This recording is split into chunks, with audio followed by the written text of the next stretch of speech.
Innamal a'malu binniyat wa innamal likulli imri'in ma nawa.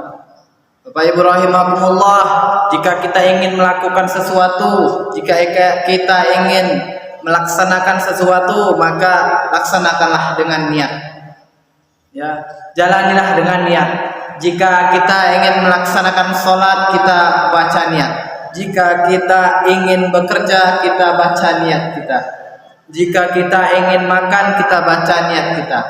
Niat makan supaya apa?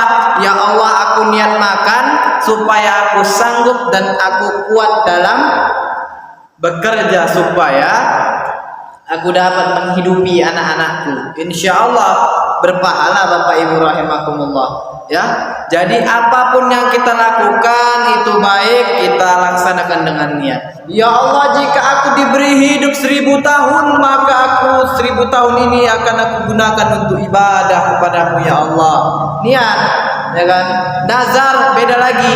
Ya Allah, jika aku membeli mobil, maka aku akan pergi ke mana contohnya kan? Ziarah contohnya kan?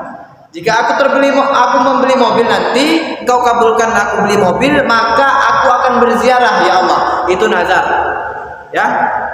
Nazar kita. Ya Allah, jika aku lulus nanti masuk pesantren, maka aku akan bersedekah kepada 50 anak yatim. Itu nazar. Kalau tidak dilaksanakan tidak masalah. Tapi kalau sudah nazar jadi hutang. Nah, jadi hutang pada Allah Subhanahu wa taala. Karena itu sudah nazar. Jika Allah belum kabulkan, contoh tahun ini kita nggak lulus, tapi tetap kita berikan santunan anak yatim, maka pahala insyaallah Subhanahu wa taala. Dari Allah semuanya Allah berikan. Innamal a'malu binniyat. Kita mau bekerja, kita mau belajar, harus ada niat. Kita niat belajar supaya apa? Supaya kita pintar, baru itu kita menyebarkan syiar Islam. Kita sebarkan syiar Islam, agama kita sebarkan. Islam itu seperti ini loh. Islam itu begini loh. Nah, Bapak Ibu rahimakumullah. Jadi Islam, ya kan? Ihsan harus kita barengi. Islam, ihsan, tawakal kepada Allah. Jangan takabur, jangan jauhi sifat-sifat yang Allah benci, tapi diri kita sendiri yang harus menjaga. Bagaimana cara menjaga diri kita supaya kita terjauh dari fitnah-fitnah tersebut?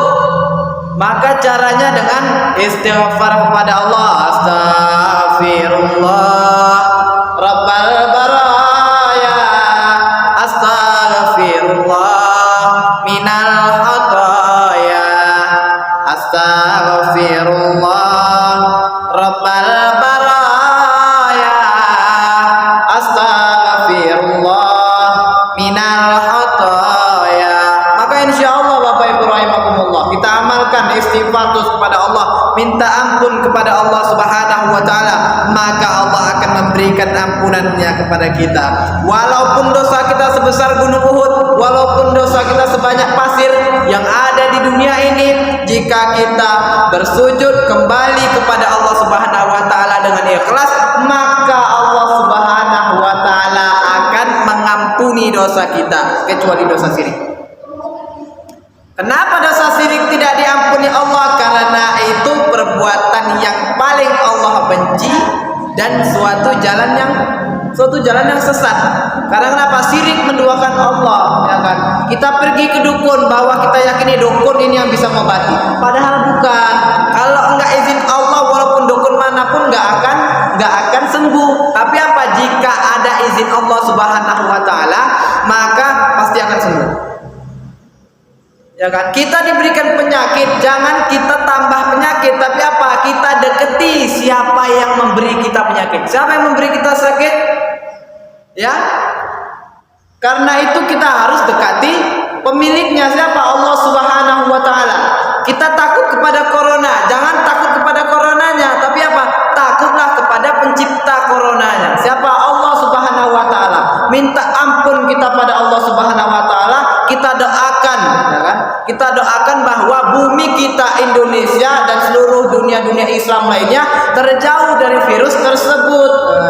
Ya, Allahumma dfa'anna al-ghala wal bala wal waba fit dunya khassah Indonesia.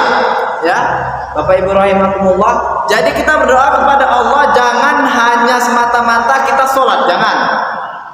Berdoa kita kepada Allah ketika kita dapat nikmat, kita bersyukur kepada Allah Subhanahu wa taala. Nah, jadi semata-mata doa ini orang-orang bilang hanya selesai sholat doa selesai, udah. Padahal apa? Setiap waktu pun kita berdoa kepada Allah Subhanahu wa taala supaya apa? Supaya hidup kita berkah, Bapak Ibu rahimakumullah. Jadi seperti itu.